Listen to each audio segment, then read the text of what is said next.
Bismillahirrahmanirrahim. Assalamualaikum warahmatullahi wabarakatuh. Innal hamdalillah nahmaduhu wa nasta'inuhu wa na'udzu billahi wa min shururi anfusina wa min sayyiati a'malina. Man yahdihillahu fala mudilla lahu wa man yudlilhu fala hadiya lahu. Asyhadu an la ilaha illallah wa asyhadu anna abduhu wa rasuluh. Allahumma sholli ala Muhammad wa ala alihi wa sahbihi ajmain.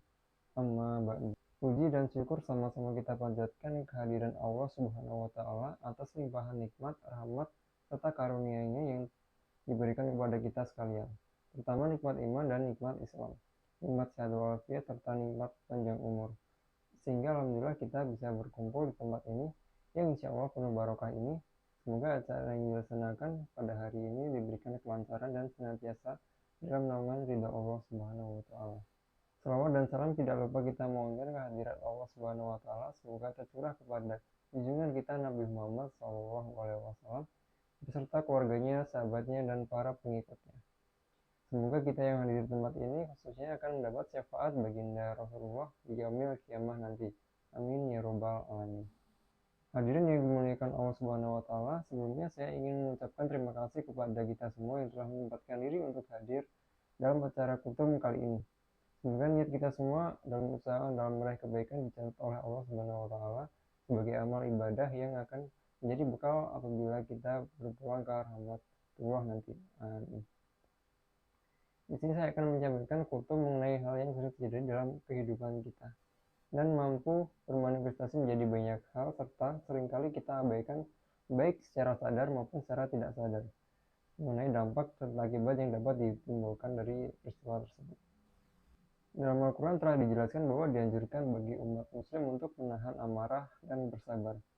Sebab itu dapat berakibat fatal bagi pelaku dan orang sekitar sebagaimana dijelaskan sebelumnya.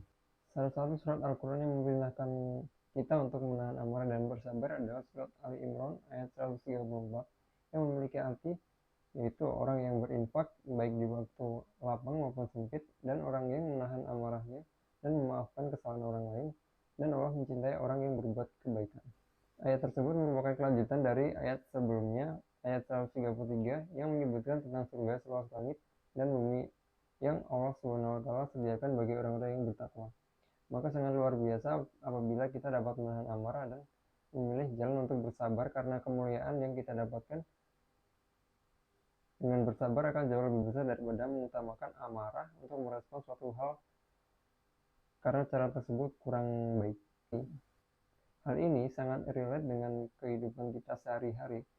Sebagai contoh, ketika kita tidak dapat bersabar dengan perilaku seseorang yang membuat kita marah, kita dapat merasa tidak terima dan melakukan hal buruk seperti mengumpat orang tersebut sehingga dapat membuatnya sakit hati. Padahal belum tentu orang yang kita marahi bermaksud menyinggung perasaan kita. Dalam kasus lain, seorang ibu yang merasa stres ketika menghadapi anaknya yang terus-terusan rewel dapat kelepasan dan membuatnya merasa jengkel. Perilaku dari ibu tersebut jengkel terhadap anaknya ini seringkali bermanifestasi berupa perilaku yang kurang baik. Kebanyakan ibu yang merasa frustrasi terhadap anaknya yang rewel akan memarahi anaknya dengan berbagai cara tergantung dari karakter si ibu. Perilakunya merupakan contoh yang kurang baik untuk ditiru dan sebaiknya dijadikan pelajaran untuk tidak dilakukan.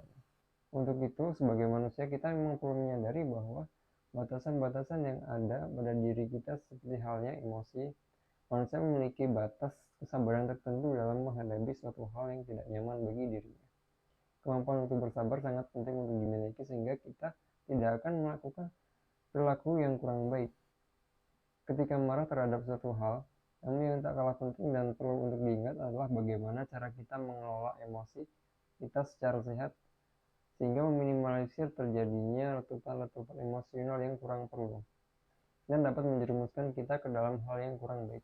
Maka dari itu, marilah kita sebagai umat muslim belajar untuk bersabar, mengenali diri dan mengelola emosi dengan baik dan benar sehingga kita akan menjadi muslim yang sadar akan pentingnya kesehatan mental.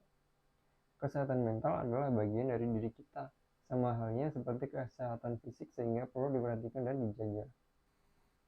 Sekian yang dapat saya sampaikan dan semoga menjadi manfaat bagi kita semua. Apabila ada kesalahan dari apa yang saya sampaikan, saya mohon untuk dimaafkan dan dinasihati melalui cara yang baik. Sekian dari saya. Wassalamualaikum warahmatullahi wabarakatuh.